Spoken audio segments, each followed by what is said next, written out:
Good morning and welcome to News First Prime Time Sunrise. Well, the dreaded day is finally upon us when all Sri Lankan cricket fans may possibly be seeking Kumar Sangakkara and Maharaja Wardena stride out for their country's victory in its signature blue and yellow attire for the last time. Yes, it's the knockout stages of the World Cup where Sri Lanka are set to take on South Africa later this morning.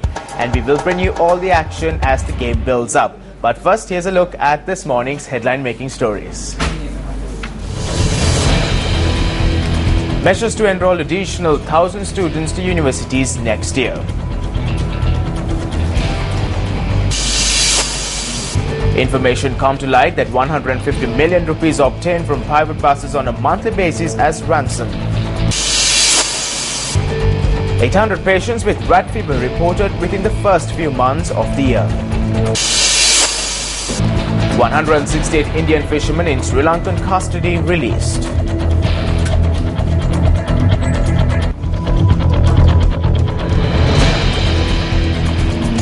And now we take a look at the stories in detail.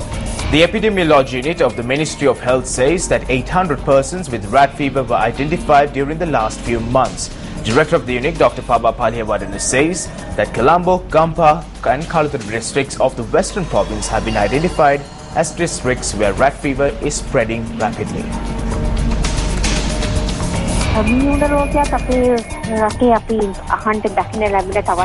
Rat fever can be identified as a contagious disease. It spreads with a bacteria emanated from the urine of rats. When the bacteria enters the human body, the disease infects the individual. In case of dengue, it is spread through mosquito bites. However, fever and body ache are common symptoms in both diseases. Therefore, it is difficult to identify the two diseases separately. Those who work closely with water are more likely to be infected with rat fever. The bacteria can enter the human body through small scratch wounds on the skin.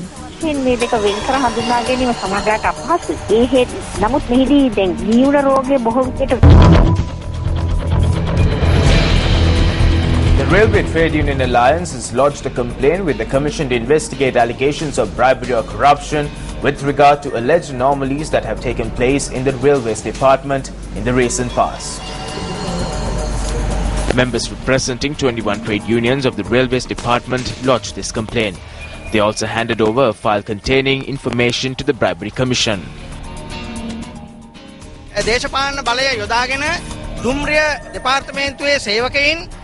Many railway employees were used for the election and political activities using political influence while approving official leave for them. The employees were called to attack various protests that were held against the government during the previous regime.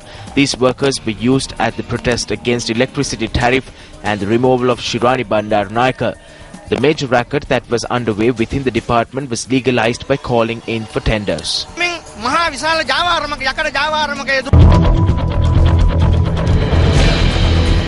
As mentioned on our headlines this morning, Lanka Private Bus Owners Association states that a ransom amounting to 150 million rupees every month is obtained from private buses that operate on routes all over the island. Now, Chairman of the association, Gamana Vijayaratne, noted that they have lodged a complaint with the Criminal Investigations Department with this regard.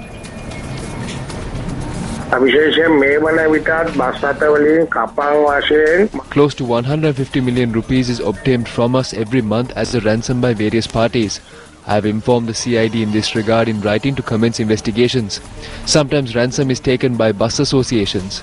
During the recent past, there were various bogus associations that influenced the bus service in an adverse way. Therefore, we request for a clear investigation.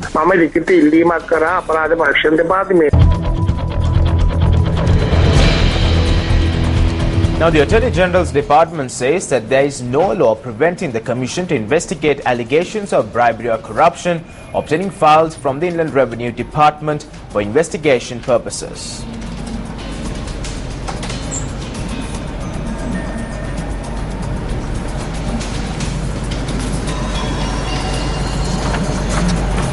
Recently, Inland Revenue Department has informed the Bribery Commission that they cannot release such files for investigation purposes.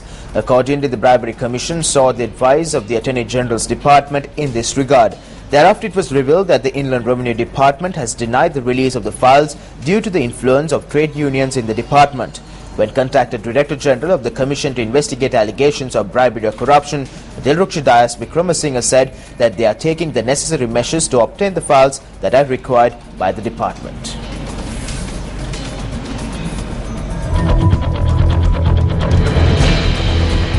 "168 Indian fishermen and 51 boats in Sri Lankan custody were released by the Sri Lankan Navy to the Indian Coast Guard Department last evening.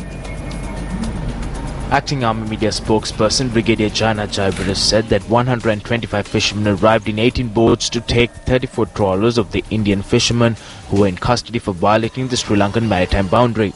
Meanwhile, a total of 85 Indian fishing vessels are in Sri Lankan custody. Meanwhile, the Hindu reports that the Tamil Nadu government has written to the Union government that talks between the fishermen of Tamil Nadu and Sri Lanka be held in Chennai on the 24th of March. A stock of forged notes amounting to 441,000 rupees was taken into police custody, found at a counterfeit currency printing press in Batuwatta, Ragama. Police media spokesperson ASP Ruwan Gunasekara said that 2 persons along with the stash of forged notes have been taken into police custody. The police media spokesperson added that among the counterfeit notes were 53 5,000 rupee notes, 148,000 rupee notes and 58 500 rupee notes.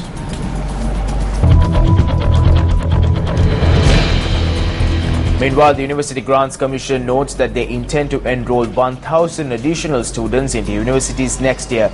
Chairman of the UGC, Professor Mohan De Silva, noted that they also intended to introduce new courses for the new year. We intend to enroll at least a total of 1,000 students this year for the universities in total. Meanwhile, we will be introducing new courses for students as we have made the necessary arrangements for these and the course material have been sent to the printers for printing. We hope to have all these ready by the end of this month. So I believe that with all these changes taking place, at least 1,000 students could be enrolled.